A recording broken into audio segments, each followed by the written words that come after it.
কিছু বাউন্ডারি তো সেট করে নেয়াই আছে, মানে একটা লিমিটের পরে আর মেনে নেওয়া মানিয়ে নেওয়া যাবে না। মিথিলা সৃজিতের সম্পর্কর চির ধরেছে অনেকদিন ধরেই চলছে কানাঘোষা। মিথিলা নিয়মিত যাচ্ছেন না কলকাতাতেও, সৃজিতও যোগাযোগ করছে না মিথিলার সঙ্গেও। এজন্য আবারও বিপদ দেখছে মিথিলা। তবে হ্যাঁ, আমি তাকে তার মতো থাকতে দিই। এরই মাঝেই সৃজিত অভিনেত্রী সুস্মিতার প্রেমে পড়েছে বলে গুঞ্জন চাউল হচ্ছে। উড়িষ্যা পুরীতে লহ গৌরঙ্গের নামরে সিনেমার শুটিং করেছে পরিচালক সৃজিত মুখোপাধ্যায়। 6 বছর ধরে লালন করা চিত্রনাট্য অবশেষে পর্দায় রূপ পেতে চলছে। এই ছবি 3 শতাব্দীর 3টি প্রেমের গল্প তুলে ধরতে চলছে। তবে ছবির প্রেম প্রকাশ পাওয়ার আগে এবার প্রকাশ্যে এলো সৃজিত সুস্মিতার প্রেম।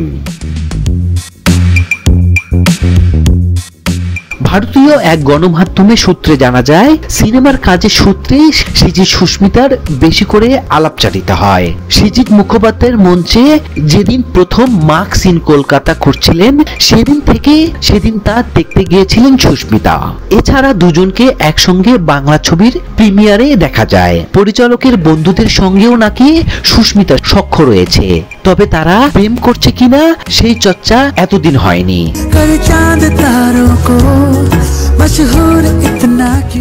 কিন্তু পুরীর সমুদ্রের যে উত্তাল, সেই সমুদ্রে সাক্ষী রেখে অনেকেই প্রেমেরও জন্ম হয়। তবে পরিচালকের ঘনিষ্ঠজন এ বিষয়ে গণমাধ্যমকে জানান, সৃজিত সুস্মিতার বন্ধুত্ব এখন চোখে পড়ার মতো। বিষয়টা বিশেষ বন্ধুত্বর দিকে গিয়েছে তেমন মনে করছে অনেকেই।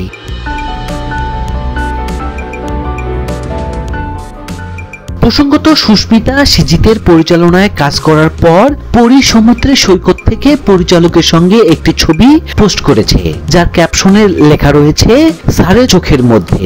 এরপর নেটিজেনদের মন্তব্যের মুখে পড়েছেন এই অভিনেত্রী ও পরিচালক। কারণ সুস্মিতার পোস্ট করা সেই ছবির কমেন্ট বক্সে সৃজিত নিজে লাভ রিয়াকশন দিয়েছেন, যা ভক্তদের মধ্যে মিশ্র প্রতিক্রিয়া জন্ম দিয়েছে।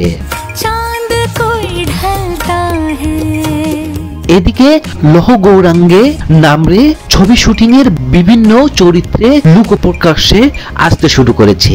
এই ছবিতে শুভশ্রী গঙ্গোপাধ্যায়কে দেখা গেছে বিনোদিনী রূপে, যিশু সেনগুপ্ত থাকছে নিত্যানন্দ প্রভু বেশে এবং গিরিচন্দ্র ঘোষের রূপে অভিনয় করেছে ব্রত বসু।